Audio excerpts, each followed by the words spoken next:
Chapter 17, Cook, Cat, and Coffin. Great to have you back, boy, Rictus said, his smile as wide as ever.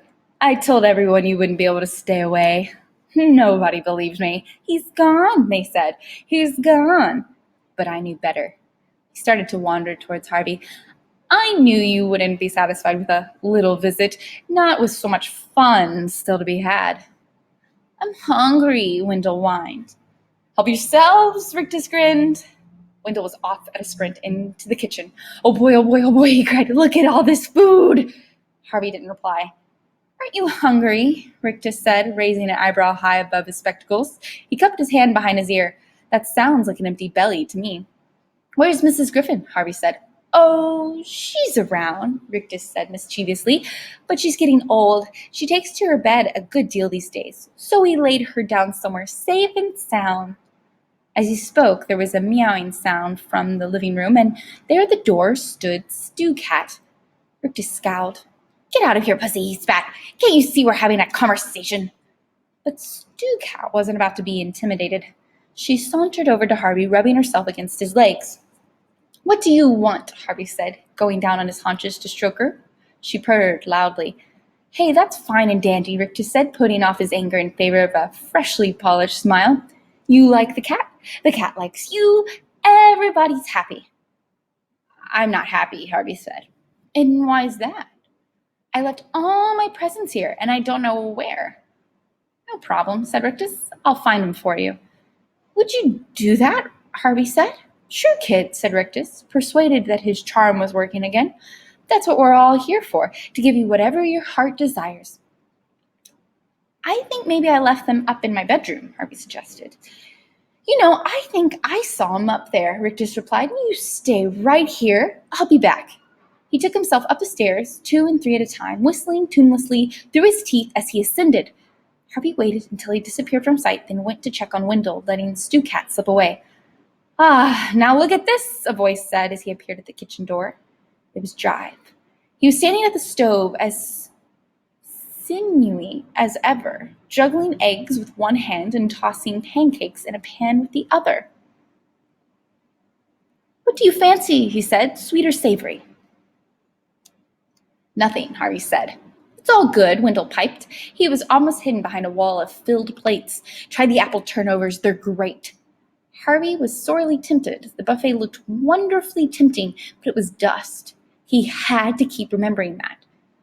Maybe later, he said, averting his eyes from the heaps of syrup-drenched waffles and bowls of ice cream. Where are you going? Jive wanted to know. Mr. Rictus is finding a few presents for me, Harvey said. Jive smiled with satisfaction. So, you're getting back into the swing of things, kiddo, he said. Good for you. I've missed being here, Harvey replied. He didn't linger, just in case Jive saw the lie in his eyes, but turned and headed back into the hallway. Stew Cat was still there, staring at him. What is it? He said.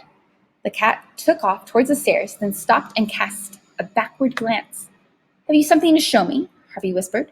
At this, the cat bounded off again. Harvey followed, expecting her to lead the way upstairs, but before she reached the bottom step, she veered off to her left and led Harvey down a narrow passage to a door he had never even noticed before. He rattled the handle, but the door was locked.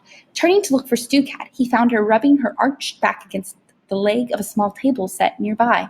On the table was a carved wooden box. In the box was a key. He went back to the door, unlocked it, and pulled it open. There was a flight of wooden steps in front of him, leading down into the darkness from which a sour, dank smell rose. He might have declined to descend had Stew Cat not hurried on past him down into the murk. With his fingers trailing on the damp walls to left and right of him, he followed Stew Cat to the bottom of the flight, counting the steps as he went.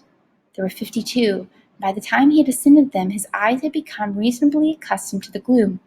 The cellar was cavernous but empty, except for a litter of rubble and a large wooden box, which lay in the dust maybe a dozen yards from where he stood. What is it? He hissed to Stew Cat, knowing the creature had no way of replying, but hoping for some sign nevertheless. Stew Cat's only answer was to run across the floor and leap nimbly up onto the box where it began to claw at the wood. Harvey's curiosity was stronger than his fear, but not so much stronger that he dashed to pull off the lid.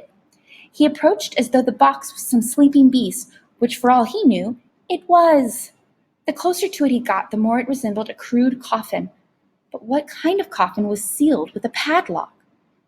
Was this where Karna had been laid? Perhaps after the beast had dragged its wounded body back home, was it even now listening to Stu Cat scratch on the lid, waiting for release? As he came within a yard of the casket, however, he laid his eyes on a clue to its contents, an apron string left hanging out of the box by whoever had locked it. He knew of only one person in the house who wore an apron. "Mrs. Griffin," he whispered, digging his fingernails under the lid. "Mrs. Griffin, are you in there?" There was a muffled thump from inside. "I'm going to get you out," he promised, hauling on the lid as hard as he could. He didn't have the strength to break the lock. In desperation, he began to search the cellar, looking for some tool or other, and found himself 2 sizable stones. Hefting them, he returned to the casket. "This is going to be noisy," he warned Mrs. Griffin. Then, using one stone as a kind of chisel and the other as a hammer, he assaulted the lock. Blue sparks flew as he struck the metal, but he seemed to be making no impression until, all of a sudden, the lock gave a loud crack and fell to the ground. He paused for a moment, a feather of doubt brushing his brow.